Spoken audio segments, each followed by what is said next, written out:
नमस्कार बंधुरा तो रेडमी नोट 11 सीरीजटा एक मास आगे चायनाते लंच होयेछे खबरटा तो आपनि निश्चयই পেয়ে গেছেন আর আপনি এটাও নিশ্চয়ই বুঝে গেছেন এই স্মার্টফোনটা খুব তাড়াতাড়ি ইন্ডিয়ার আশেপাশে জায়গায় লঞ্চ হয়ে যাবে কিন্তু এবার এটাও বলা হচ্ছে যে চায়নায় যেগুলো লঞ্চ হয়েছে ডাইমেনসিটি প্রসেসর নিয়ে ইন্ডিয়ায় ওগুলো লঞ্চ হবে না ইন্ডিয়ায় যেগুলো হবে তার স্পেসিফিকেশন সম্পূর্ণ আলাদা হবে চায়নাওয়ালা ভেরিয়েন্টের চেয়ে এখানে এরকম ইনফরমেশন এসেছিল যে ইন্ডিয়া যে রেডমি নোট 11 বলে স্মার্টফোনটা আসবে তাতে থাকবে স্ন্যাপড্রাগন 680 প্রসেসর যেটা সত্যি বলতে গেলে খুবই ফালতু কোয়ালিটির প্রসেসর কিন্তু দুদিন আগে অ্যাকচুয়ালি চায়নাতে রেডমি নোট 11 4G বলে একটা স্মার্টফোন লঞ্চ হয়ে গেছে তাতে আসলে আপনি পাবেন Helio G88 প্রসেসর তো এই ভিডিওতে আমি আপনাকে বলবো এই যে রেডমি নোট 11 4G বলে যে স্মার্টফোনটা লঞ্চ হয়েছে সেটা যখন এই দেশে আসবে তখন আপনি কি স্পেসিফিকেশন পাবেন কি দামে লঞ্চ হবে আর কি ডিজাইন নিয়ে লঞ্চ হবে এই সব কিছু সম্বন্ধে ভিডিওতে আপনাকে বলবো তো চলুন শুরু করছি ভিডিওটা কোনো সময় নষ্ট না করে আপনি যদি গ্যাজেট ওয়ার্ল্ড বাংলা চ্যানেলে প্রথমবার আসেন আর এরকম বাংলা টেক ভিডিও ডেইলি দেখতে চান তাহলে গ্যাজেট ওয়ার্ল্ড বাংলা চ্যানেলটা সাবস্ক্রাইব অবশ্যই করে নেবেন তো প্রথমত আলোচনা করব এটা ডিজাইন সম্বন্ধে এবার দেখুন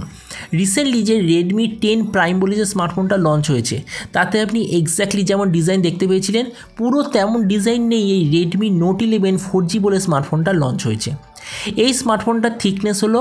8.9 মিলিমিটার আর ওয়েট হলো 181 গ্রাম ডিসপ্লের দিক থেকে আপনি এতে পাবেন 6.5 ইঞ্চ ফুল এইচডি প্লাস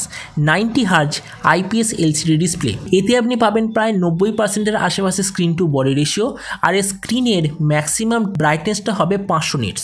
প্রসেসরের দিক থেকে আপনি এতে পাবেন Helio G88 প্রসেসর এই স্মার্টফোনটা এবারে টোটাল দুটো ভেরিয়েন্টে লঞ্চ হবে 4 128GB আর 6 128GB ভেরিয়েন্ট এর র্যামের কোয়ালিটিটা হবে LPDDR4X আর এর মেমোরি কোয়ালিটিটা হবে eMMC 5.1 আর তার সঙ্গে আপনি অবশ্যইভাবে 2+1 কার্সর ফিচার পাবেন আর এই প্রাইস পয়েন্টের বাকি অন্যান্য স্মার্টফোনের মতো এবারেও আপনি ভার্চুয়াল র্যামের অপশান পাবেন ক্যামেরার দিক থেকে আপনার থাকবে 50 8 আর 2 মেগাপিক্সেলের ব্যাক ক্যামেরা তার সঙ্গে 8 মেগাপিক্সেলের ফ্রন্ট ক্যামেরা ব্যাটারি দিক থেকে এতে থাকবে 5000 mAh ব্যাটারি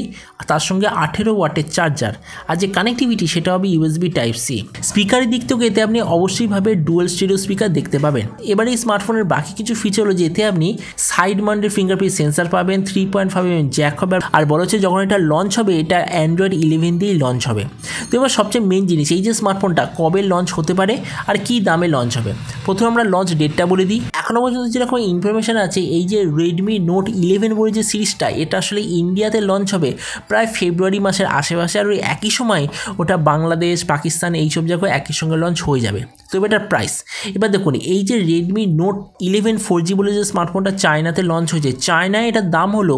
999 ইউয়ান আর সেটাকে আমরা যখন ইন্ডিয়ান রুপিসে কনভার্ট করবো তাহলে সেটা হবে প্রায় 12,000 টাকার আশেপাশে আর আপনি যদি ভিডিওটা বাংলাদেশ থেকে দেখে থাকেন তাহলে বাংলাদেশে হবে প্রায় 16,000 বাংলাদেশি টাকার আশেপাশে তো এবার সব ভিডিওর মতো এই ভিডিও লাস্টে আমি আপনাকে জানাবো এই যে রেডমি নোট 11 4G বলে যে স্মার্টফোনটা আসছে আপনার কি এটা নেওয়া উচিত না স্কিপ করা উচিত এবার দেখুন আমরা যদি শুধুমাত্র স্পেসিফিকেশানটা দেখি তাহলে স্পেসিফিকেশানের দিক থেকে এই প্রাইস পয়েন্টে এরকম আরও অনেক স্মার্টফোন অ্যাভেলেবেল আছে তো ওই জন্য ওই হিসাবে আমার মনে হচ্ছে এই যে রেডমি নোট 11 4G বলে যে স্মার্টফোনটা এসছে এটা অত ভালো ভ্যালু ফর মানি স্মার্টফোন না কেননা দেখুন 12,500 টাকায় এই মুহূর্তে অ্যাভেলেবেল আছে রেডমি 10 প্রাইম যেটা খুবই ভালো স্মার্টফোন তো সেই হিসাবে এই যে স্মার্টফোনটা যদি 11,500 থেকে 12,000 টাকার লঞ্চ হয় তাহলে আমার মতে মনে হয় না খুব ভালো ভ্যালু ফর মানি স্মার্টফোন হবে তাছাড়া আমরা যদি রেডমি 10 প্রাইমকে ছেড়েই দিই ওই প্রাইস রেঞ্জে আপনার টেকনো পোভা 2 তারপর ইনফিনিক্স হট 11 এর মতো ভালো স্মার্টফোন অ্যাভেলেবেল আছে যেটা এই রেডমি 10 প্রাইম বা রেডমি নোট 11 এর চেয়ে অনেক কমে অ্যাভেলেবেল আছে তো ওই জন্য ওই হিসেবে আমি আপনাকে এটাই বলবো আমরা যদি শুধুমাত্র স্পেসিফিকেশান দেখি আমি এরকম বলবো না যে রেডমি নোট 11 4G বলে স্মার্টফোনটা বাজে দারুণ এক্সাইটিং কিছু স্পেসিফিকেশান এতে নেই কেননা এই প্রাইস রেঞ্জে বাকি কোম্পানি আপনাকে যেমন স্পেসিফিকেশান দিচ্ছে এক্স্যাক্টলি তেমন জিনিসই আপনি এতে পাবেন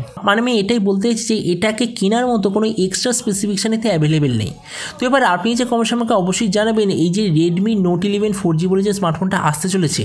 এটা স্পেসিফিকেশান আর প্রাইস থেকে আপনার কী মনে হয় আর যে দামে এটা লঞ্চ হচ্ছে সেই দামে আপনি কি এটা নিতে চান নাকি এই প্রাইস পয়েন্টে অ্যাভেলেবেল অন্য কোনো 5G স্মার্টফোন নিতে চান এটা সম্বন্ধে নিজে কমেন্ট বলতে আমাকে একদমই ভুলবেন না তো চলুন দেখা হবে আগামীকাল এরকম একটা টেক ভিডিওতে till then stay tune and always remember think positive be positive thank you